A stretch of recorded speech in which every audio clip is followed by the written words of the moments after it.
Bonjour, dans cette vidéo, nous allons vous expliquer comment délivrer un cours en ligne.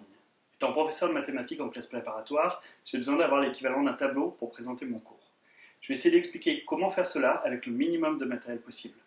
En plus d'une connexion Internet, vous aurez besoin d'un ordinateur, d'une caméra avec un câble USB et d'un peu de bricolage. Si vous avez une tablette avec un stylet, c'est encore mieux, mais ce n'est pas indispensable. Pour suivre le cours, l'élève aura simplement besoin d'un téléphone, d'une tablette ou d'un ordinateur. Avant de vous expliquer comment monter rapidement ce cours par Internet, voici un exemple d'une session faite avec une tablette et un stylet. Oméga, facteur de oméga plus racine de 2 égale moins 1, ce qui nous donne l'inverse de oméga, enfin moins l'inverse de oméga. En injectant dans notre identité, il nous reste 1 sur 2 racine de 2 oméga plus 1 demi égale alpha oméga plus bêta. Nous allons voir maintenant comment mettre en place ce système dans le cas où l'on ne dispose ni de tablette ni de stylet. Tout d'abord, vous avez besoin d'une plateforme pour communiquer avec les élèves. Nous allons utiliser le système Zoom qui est gratuit si on se limite à des cours de moins de 40 minutes. Si vous ne souhaitez pas couper vos cours toutes les 40 minutes, une option payante de 14 € par mois et par classe est disponible. Ce service a fait ses preuves puisqu'il est utilisé notamment au MIT et à Stanford.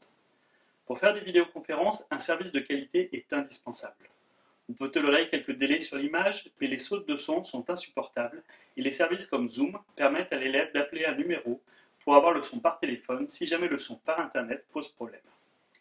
Les élèves, ainsi que le professeur, devront s'inscrire sur leur site et vous pourrez ensuite l'utiliser soit à partir de votre navigateur Internet, soit à partir d'une application qui s'installera sur votre ordinateur, ou même à partir de votre tablette ou de votre téléphone. Il faudra inviter vos élèves sur votre compte, ce qui nécessite qu'ils vous fournissent avant une adresse email. Avant de démarrer votre cours, voici comment construire votre nouveau tableau. Il est nécessaire de connecter une webcam au-dessus d'une feuille de papier A4. Je laisse libre cours à votre imagination, mais je m'en suis sorti avec une pile de livres et une barre en bois. Il faudra placer la webcam environ 40 cm au-dessus de la feuille de papier. Je vous laisse ensuite le soin d'éclairer convenablement votre feuille de papier, l'idéal étant d'avoir 4 sources de lumière venant en diagonale. Je vous conseille d'écrire sur une feuille A4 en mode paysage, même si ce n'est pas ce qui est le plus naturel pour vous. En effet, ceux qui suivront votre cours sur ordinateur auront un écran en mode paysage et c'est ce qui sera le plus facile à lire. Veillez bien à mettre des marques sur votre table afin de bien placer les feuilles suivantes. Une fois prêt, vous pouvez utiliser Zoom pour mettre en ligne une partie de votre cours et vos feuilles d'exercice.